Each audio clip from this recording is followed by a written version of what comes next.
শেখ হাসিনা পালিয়ে গেছে, শেখ হাসিনা নাই, শেখ হাসিনা চলে গেছে, শেখ হাসিনা পালায় না। ছাত্র জনতার গণ অভ্যুত্থানের মুখে সরকার পতনের দ্বারপ্রান্তে দাঁড়িয়েও ক্ষমতা ছাড়তে নারাজ ছিলেন শেখ হাসিনা। গোয়েন্দা সংস্থা ও আইন শৃঙ্খলা রক্ষাকারী বাহিনীর শীর্ষ পর্যায় থেকে যখন জানানো হচ্ছিল যে পরদিন ঢাকার রাজপথ লাখো মানুষের দখলে চলে যাবে এবং পরিস্থিতি নিয়ন্ত্রণের বাইরে, তখনও তিনি রক্তপাত ঘটিয়ে আন্দোলন দমনের পক্ষে ছিলেন। 4 আগস্ট সারা রাত তিনি রাষ্ট্রীয় বাহিনীগুলোকে ব্যবহার করে ক্ষমতা ধরে রাখার সর্বাত্মক চেষ্টা চালান, কিন্তু গণভবনের ভিতরের দৃশ্য ছিল আরও নাটকীয়, যেখানে উত্তেজনা, মতবিরোধ এবং ক্ষোভের বিস্ফোরণ ঘটছিল। এই শ্বাসরুদ্ধকর পরিস্থিতি এবং চূড়ান্ত সিদ্ধান্ত গ্রহণের প্রক্রিয়া সম্পর্কে চাঞ্চল্যকর তথ্য উঠে এসেছে আন্তর্জাতিক অপরাধ ট্রাইব্যুনালের তদন্ত, তৎকালীন পুলিশের প্রধানের জবানবন্দি এবং গণভবনে উপস্থিত থাকা একাধিক সূত্রের কাছ থেকে।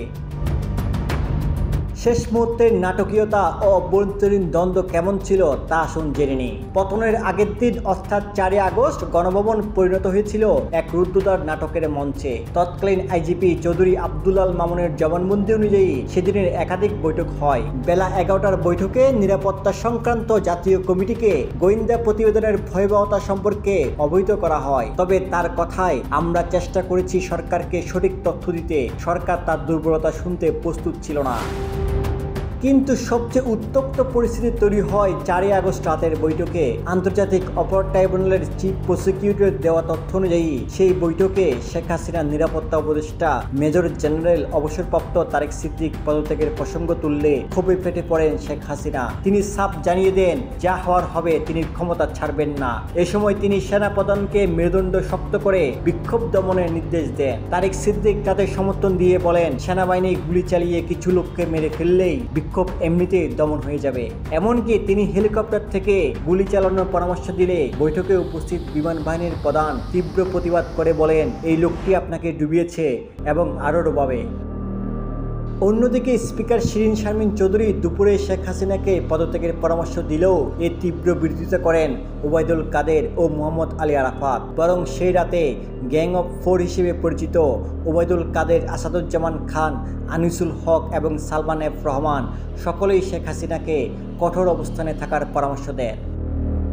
যে ফোন কলে বদলে গেল সব, তা বলছি এখনই। 5 আগস্ট সকালেও পরিস্থিতি ছিল থমথমে। সামরিক কর্মকর্তারা গণভবনে এসে শেখ হাসিনাকে সামগ্রিক পরিস্থিতি ব্যাখ্যা করে পুনরায় পদত্যাগের অনুরোধ জানান। তারা বোঝানোর চেষ্টা করেন যে লং মার্চ টু ঢাকা কর্মসূচির কারণে লাখ লাখ জনতা গণভবনের দিকে এগিয়ে আসছে এবং সময় দ্রুত ফুরিয়ে যাচ্ছে। কিন্তু শেখ হাসিনা ছিলেন অনড়। ট্রাইব্যুনালের তথ্য অনুযায়ী শেখ হাসিনা কোনোভাবেই রাজি না হওয়ায় শীর্ষ সামরিক কর্মকর্তারা তার ছেলে সজীব ওয়াজেদ জয়ের সঙ্গে ফোনে যোগাযোগ করেন। তারা জয়কে জানান, তার মায়ের জীবন বাঁচাতে হলে পদত্যাগের আর কোনো বিকল্প নেই এবং সিদ্ধান্তটি এখনই নিতে হবে।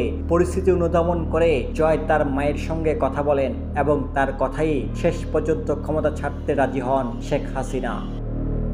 পদত্যাগের সিদ্ধান্ত চূড়ান্ত হওয়ার পর শেখ হাসিনাকে মাত্র 45 মিনিট সময় দেওয়া হয় গোছানোর জন্য। পূর্বের কিছু সংবাদে বঙ্গভবনে যাওয়ার কথা বলা হলেও পরবর্তী সময়ে জানা যায় শেখ হাসিনা ও তার বোন শেখ রেহানা কঠোর নিরাপত্তায় গাড়িতে করে গণভবন থেকে নিকটস্থ বাণিজ্য মেলার মাঠে যান। সেখান থেকে হেলিকপ্টারে করে তাদের কুর্মিটোলার বিমান বাহিনীর বঙ্গবন্ধু এয়ারবেসে নিয়ে যাওয়া হয় তাদেরকে। এরপর বিমান বাহিনীর একটি C-130 পরিবহন বিমানে করে তারা ভারতের উদ্দেশ্যে রওনা হন। 5 আগস্ট ভারতীয় সময় বিকাল 5:36 বিমানটি নয়াদিল্লির কাছে গাজিয়াবাদের হিন্দন বিমান ঘাঁটিতে অবতরণ করে।